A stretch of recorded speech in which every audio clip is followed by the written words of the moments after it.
Բոլոր պայմանագրերը խախտելու են։ Ես այդ կանխավարկածով չեմ առաջնորդվում։ ԵԱՏՄ այս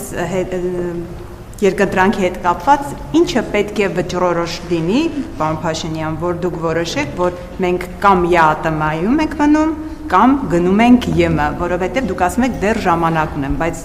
Ռուսաստանի նախագահի հայտարարությունը հենց դրա մասին էր, որ դուք պետք է ընտրեք։ Հիմա մեզ համար ո՞րն է վճռորոշ էական լինելու, ինչով ենք մենք առաջնորդվելու այստեղ կամ այնտեղ մնալու հետ կապված։ Երկրորդ,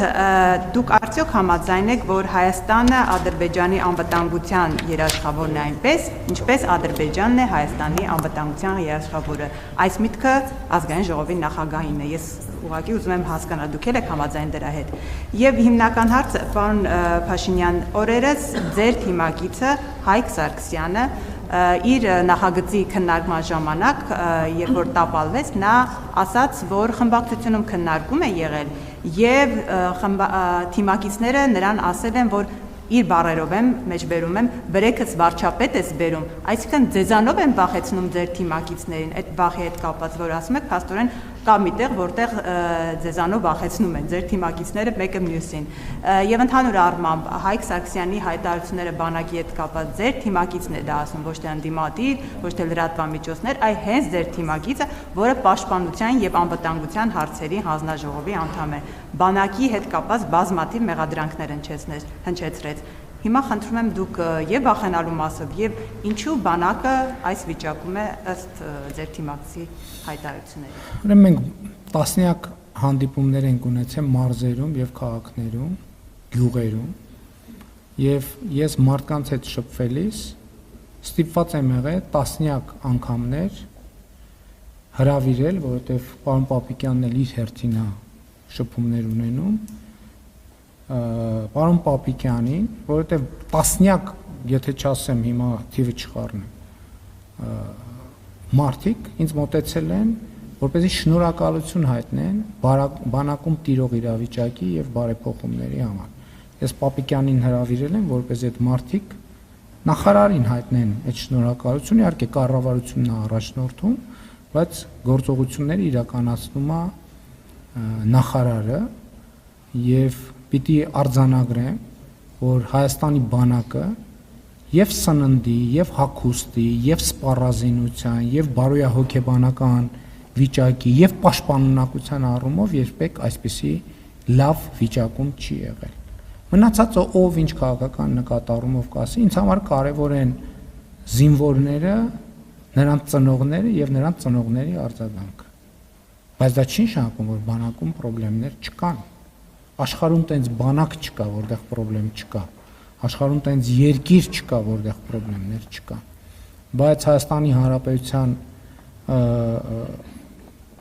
անվտանգության խորհուրդը եւ կառավարությունը, պաշտպանության նախարարությունը ընդունել է բանակի կերպափոխման տեսլականը, եւ այդ տեսլականը ռազմավարությունը հայեցակարգը քայլ-քայլ իրականացվում է եւ իրագործվում է։ Այն մնացած հայտարարություններին ես անդրադառնալու կարիք չեմ տեսնում, որովհետև երբ որ փորձում եմ հայտարարությունների շուրջ պարզաբանումներ ստանալ, պարզվում է այդ հայտարարությունները հնչել են,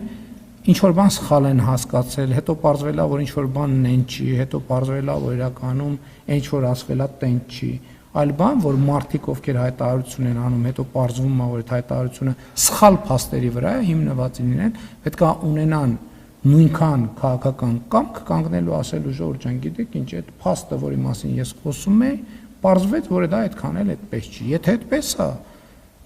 խոստովանենք, որ այդպես է, եթե այդպես չի, խոստովանենք եւ որ այդպես չի։ Եվ ելի եմ ասում, կարող են նաեւ լինել ընդհանրապես խնդիրներ կան, շատ կան խնդիրներ։ Բոլոր ոլորտներում էլ կան խնդիրներ։ Այդ խնդիրները լուծվում են, բայց ելի եմ ասում, մի խնդրեմ լուծում ես, դա նշանակում է պետք է պատրաստ լինես 3 խնդրի հայտ գալու։ Եվ դա բնականon process է, դա զարգացման process է, եւ դուք ինչ է բանակը կտեսնեք, համոզված եմ մայիսի 28-ին եւ ձեր գնահատականները կտաք։ Ինչ է տեղի ունեցել բանակում։ Ինչ է փոխվել բանակում։ Փոխվել է թե չի փոխվել։ Ադրբեջանի եւ Հայաստանի հետ կապված ես ասել եմ, որ անվտանգության ամենահուսալի երաշխիքը խաղաղությունն է։ Դա այդպես է թե Ադրբեջանի, թե Հայաստանի, թե Վրաստան եւ բոլոր երկրների համար իմ կարծիքով, չնայած դա իմ իրավասությունը չի եւ ես չեմ կարող իրավունք վերապահել, բայց ինձ թվում է հիմա ինչն է առանձնահատկությունը, որ տարածաշրջանային անվտանգության որոշակի ընկալում կարող է ձևավորվել, ինչը իմ կարծիքով լավ է, որովհետեւ առանձին վերցրած երկրում անվտանգություն չի լինում։ Եվ անվտանգությունը իհարկե պետք է ամեն երկիր ունենա իր ներքին համակարգերը, իր անվտանգության համակարգերը, բայց ինչքան լայն է անվտանգության այդ ընկալումը, այնքան ավելի լավ։ Հիմա ենթադրենք Հայաստանի եւ Ադրբեջանի համար խաղաղությունը անվտանգության երաշխիք է, թե երաշխիք չի։ Իհարկե երաշխիք է։ Այդ խաղաղությունը ում միջև է կնքվել։ Հայաստանի եւ Ադրբեջանի։ Իրանք ում համար են այդ խաղաղությունը կնքել։ Իրանք իրանց համար, բայց իրանք իրանց համար կնքելով նշանակում է որոշակի անվտանգության լծակ են ստեղծել նաև դիմացինի համար։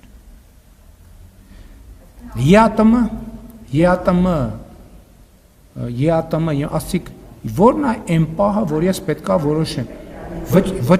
Ես որոշել եմ եւ իմ որոշման մասին հայտարարել եմ, որ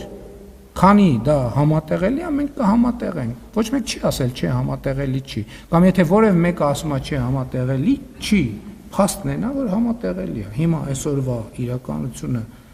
եւ նախորդող շրջանի իրականությունը դրա մասին է, որ համատեղելի է, որովհետեւ մենք ես ասում եմ, որ դուք հարցրեք ես որն է լինելու կետը, որ ես որոշել եմ արդեն եւ որոշումս հայտարարել եմ։ Շնորհակալություն, հաջորդ հարցը։ Ես որոշել եմ, ես որոշումս հայտարարել եմ, հրապարակել եմ, գաղտնիք չի, տասնյակ անգամներ։ Մեր հաջորդ հարցը Անոր Բոյանը։ Պարոն Փաշինյան, ձեր